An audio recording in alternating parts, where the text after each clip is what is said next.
Good evening to all of you. मैं Prakash sir class 11th के students के लिए स्टेट ऑफ मैटर का थर्ड पार्ट लेकर के आया हूँ। आज हम लोग डिस्कस करेंगे गैस इक्वेशन पर, गैस समीकरण पर। मैं आपको बता दूं कि बायल और चार्ल्स दोनों लॉ को जोड़कर गैस इक्वेशन बनता है। अब बायल्स लॉ आप जानते हैं, at constant temperature, all of you very well known, at constant temperature volume of definite mass of any gas will be inversely proportional to pressure of gas। स्थिर ताप पर किसी गैस की निश्चित मात्रा का आयतन उसके दाब के व्युत्क्रमानुपाती होता है, इन्वर्सली प्रोपोर्शनल टू होता है, इन्वर्स रिलेशनशिप में होता है। चार्ल्स का नियम भी जानते हैं, at constant pressure volume of gas directly proportional to Kelvin temperature. स्थिर दाब पर किसी गैस का वॉल्यूम केल्विन टेम्परेचर के यानी एब्सोल्यूट टेम्परेचर के डायरेक्टली प्रोपोर्शनल होता है। इसको हमने इक्वेशन 1 मान लिया, बायल्स लॉ को, चार्ल्स लॉ को इक्वेशन 2 मान लिया, दोनों को एक साथ लिख दिया यहाँ पे। V directly proportional to T और V inversely proportional to T। अब ये प्रोपोर्शनल टू का सिंबल हटाने के लिए V equal to RT upon P कर दिया। यहां पर अब हम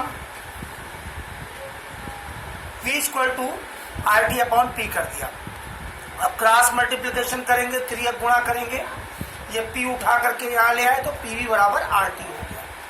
यहां पर जो R है वो आपका गैस कांस्टेंट है, यूनिवर्सल गैस कांस्टेंट है, और ये PV बराबर RT जो है यही गैस इक्वेशन है। जहां तक इस R की वैल्यू की बात है तो मैं बता दूं, STP पर स्टैंडर्ड टेम्परेचर और प्रेशर पर इस R की वैल्यू 0.0821 लीटर एटमॉस्फेयर पर केल्विन पर मोल होती है। CGS में, CGS सेंटीमीटर ग्राम सेकेंड में इसकी वैल्यू 8, आप यूं भी कह सकते हैं कि 8.314 इंटू 10⁻⁷ अर्ग पर केल्विन पर मोल। MKS मीटर किलोग्राम सेकेंड में इसकी वैल्यू जो होती है 8.314 जूल पर केल्विन पर मोल। लेकिन हमेशा हम लोग जो वैल्यू STP वाली यूज करते हैं 0.08, R की वैल्यू 0.0821 लीटर वायुमंडल एटमॉस्फेयर पर केल्विन पर मोल। अब हम लोग बात करेंगे गैस इक्वेशन। अब मान लीजिए गैस में नंबर ऑफ मोल्स n दिया गया हो। नंबर ऑफ मोल्स बराबर मालूम है weight upon molecular weight, mass upon molecular mass, भार बटे अणु भार मालूम है। W बराबर number of moles equal to W upon M होता है। तो अगर गैस में नंबर ऑफ मोल्स दिए रहेंगे तो आप PV बराबर RT नहीं लिखेंगे, फिर PV बराबर nRT लिख देंगे। इसमें आप n से मल्टीप्लाई कर देंगे। अब n की वैल्यू होती है W अपॉन M, तो यहाँ पर n की जगह आप PV equal to W upon M RT भी लिख सकते हैं। ये जो इक्वेशन है PV बराबर nRT, ये आपकी आइडियल गैस इक्वेशन है, आइडियल गैस इक्वेशन। अब देखिए मैंने आपको एक फार्मूला भी बताया PV इक्वल टू RT। अब आपको इसको इस रूप में ले सकते हैं PV upon T equal to R। ये वाला जो T है केल्विन टेम्परेचर, ये उठा करके आप इसके नीचे बटे में ले आए तो PV upon T equal to R हो गया। अब मान लीजिए दो गैसेस हैं A और B, इसका प्रेशर P1, इसका प्रेशर P2, इसका टेम्परेचर T1, इसका टेम्परेचर T2, इसका वॉल्यूम B1, इसका वॉल्यूम B2। इस कंडीशन पे अगर हम बात करेंगे तो आप देखिएगा पहली गैस के लिए आपने भी पढ़ा ना PV upon T equal to R। तो पहली गैस के लिए P1 B1 upon T1 equal to R। और दूसरी गैस के लिए P2V2 upon T2 equal to R। अब ये तो कॉमन फार्मूला हो गया, Pv बराबर RT गैस इक्वेशन, Pv बराबर nRT ideal gas equation. T इधर ले आए, पहली गैस के लिए P1V1 upon T1 equal to R, P2V2 upon T2 equal to R। अब ये दोनों R के बराबर है, तो इसलिए इस फार्मूले को आप लिख सकते हैं P1V1 upon T1 equal to P2V2 upon T2 equal to R। अब इसमें आप देखिएगा, R लिखे चाहे ना लिखे, P1V1 अपॉन T1 बराबर P2V2 अपॉन T2। अब आपको 6 चीजें दी गई हैं, इस 6 चीजों में से कोई 5 चीज दी रहेगी और आपको अगली एक चीज इसमें से निकालनी है। गौर से हमारी बात को सुनिएगा, ठीक है। अब इसके बाद हम लोग देखेंगे Dalton's partial pressure law, Dalton के आंशिक दाब का नियम।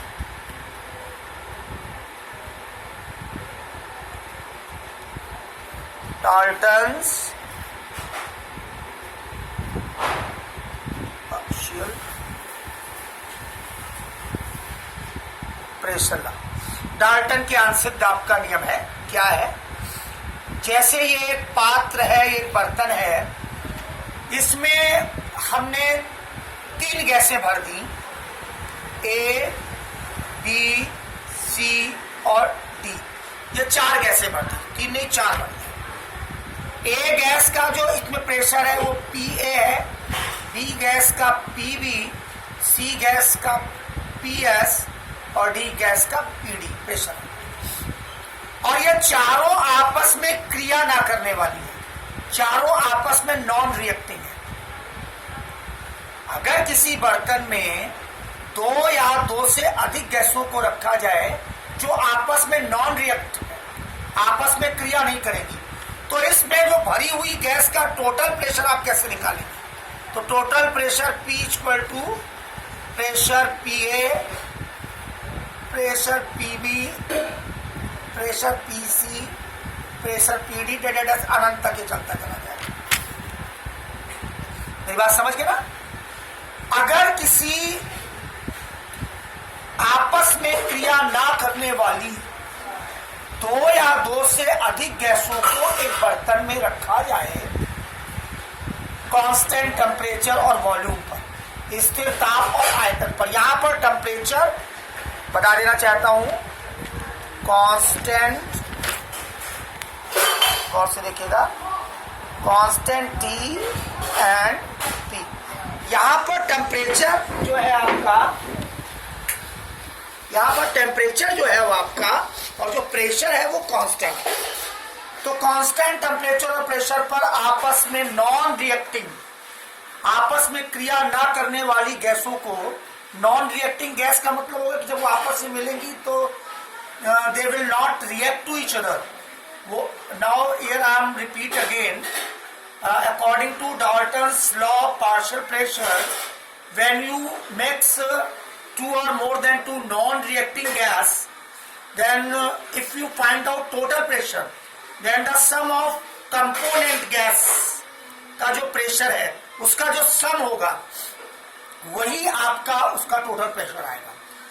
तो जब किसी बर्तन में, किसी पात्र में कांस्टेंट टेम्परेचर और प्रेशर पर आपस में नॉन रिएक्टिंग गैस को भरते हैं, तो आपको अगर गैसियस मिक्सचर का टोटल प्रेशर निकालना है, गैसियस मिक्सचर का टोटल प्रेशर निकालना है, तो उसके लिए आपको ये करना पड़ेगा, जो भी उसमें कंपोनेंट गैस है उन कंपोनेंट गैस के प्रेशर को सम कर देते हैं, आपस में ऐड कर देते हैं, तो उसका टोटल प्रेशर निकल जाएगा। ये आपका होगा डाल्टन्स पार्शियल प्रेशर लॉ। इसी में एक लॉ और भी है, एमागेट का आंशिक आयतन नियम, एमागेट्स लॉ ऑफ पार्शियल वॉल्यूम। देख लीजिएगा,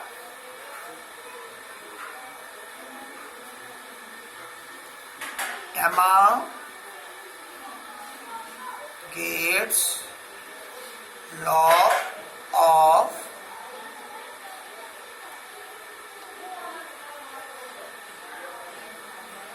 पार्शियल वॉल्यूम। इसको हम हिंदी में बोलते हैं एमागेट का आंशिक आयतन नियम। इसमें भी बात वही होगी, यहां पर बात हो जाएगी eight constant pressure and temperature. Constant स्थिर दाब व ताप पर, स्थिर दाब व ताप पर आपस में नॉन रिएक्टिंग गैस को जब हम भरते हैं तो गैसियस मिक्सचर का टोटल वॉल्यूम V जो होगा वो उनके गैस के कंपोनेंट के योग के बराबर होगा। जो आपने डाल्टन्स का पार्शियल प्रेशर लॉ पढ़ा था उसमें आपने देखा था कि अगर गैसियस मिक्सचर का टोटल प्रेशर निकालना है तो उसमें जो भी कंपोनेंट गैस होंगी उनको आप ऐड कर देंगे तो जितना सम आएगा वो टोटल प्रेशर होगा। और अगर आपको गैसियस मिक्सचर का टोटल वॉल्यूम निकालना है तो एमागेट्स लॉ से आप क्या करेंगे कि eight constant pressure and temperature, स्थिर दाब व ताप पर किसी गैसियस मिक्सचर में जितनी भी गैस होंगी उन गैस का जो भी हर एक गैस कंपोनेंट गैस के वॉल्यूम को हम सबको जोड़ देंगे तो जो आएगा वो गैसियस मिक्सचर का वॉल्यूम आएगा। इसके बाद हम लोग बात करते हैं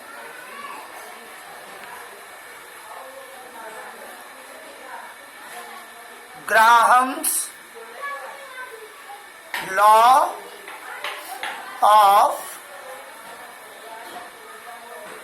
डिफ्यूजन, और इसको ग्राहम्स लॉ ऑफ डिफ्यूजन है। तो ग्राहम्स लॉ ऑफ डिफ्यूजन जो है उसमें मैं एक बार once again I repeat this कि मैंने आपको एक बार फिर बता देना चाहता हूं, मैं थोड़ा सा अपनी बात को एक्सप्लेन कर देना ये चाहता हूं। What is the means of diffusion, but when anybody asking to you कि एक्सप्लेन व्हाट इज डिफ्यूजन, विसरण क्या है, विसरण क्या है, तो मैं आपको बता देना चाहता हूं कि किसी भी गैस की एक टेंडेंसी होती है, एक प्रवृत्ति होती है। व्हाट, क्या टेंडेंसी होती है, क्या प्रवृत्ति होती है गैस की? कोई भी गैस को जब हम कोई स्थान प्रोवाइड करते हैं, प्लेस प्रोवाइड करते हैं, suppose that let us consider कि एक कमरे में आप बैठे हुए हैं और कमरे के अंदर कहीं से कोई गैस आ गई तो वो गैस समान रूप से चारों ओर इक्वली पूरे कमरे में चारों ओर भर जाएगी।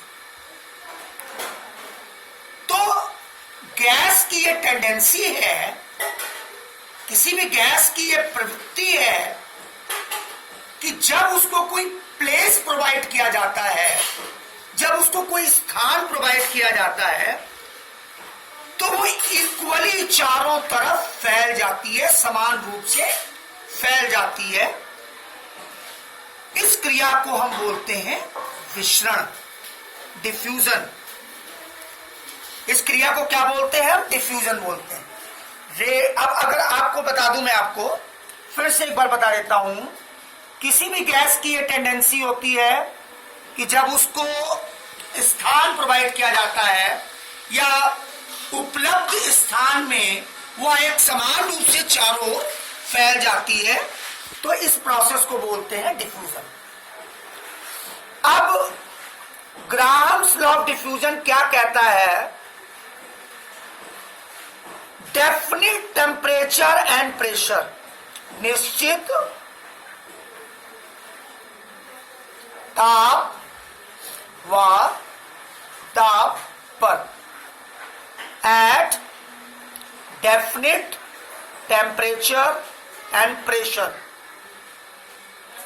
पहले दो चीजों को विशेष ध्यान रखिए कि what is the means of diffusion. तो diffusion, diffusibility is a tendency, is the nature of any gas किसी भी गैस का गुण है, उसकी प्रॉपर्टी है, उसका नेचर है diffusibility. When you provide to place any gas, when we provide place to any gas, then always remember this कि जहां पर गैस को स्थान मिला वो गैस इक्वली चारों तरफ फैलने की कोशिश करती है, चारों तरफ फैलने की कोशिश करती है। वो चाहती है कि चारों तरफ समान रूप से फैल जाए। तो ये होता है डिफ्यूजन। तो according to Graham's law of diffusion, at definite temperature and pressure, definite temperature and pressure, rate of diffusion of any gas are inversely proportional to square root of density of gas. Graham के विसरण नियम के अनुसार निश्चित ताप व दाब पर किसी गैस की विसरण दर R गैस के घनत्व D के वर्गमूल के व्युत्क्रमानुपाती होती है at constant pressure and temperature. So according to Graham's law of diffusion, at constant temperature and pressure, rate of diffusion of any gas will be inversely proportional to square root of density of gas. आप अपने screen पे देख रहे होंगे, here R is rate of diffusion of gas and D is density of gas.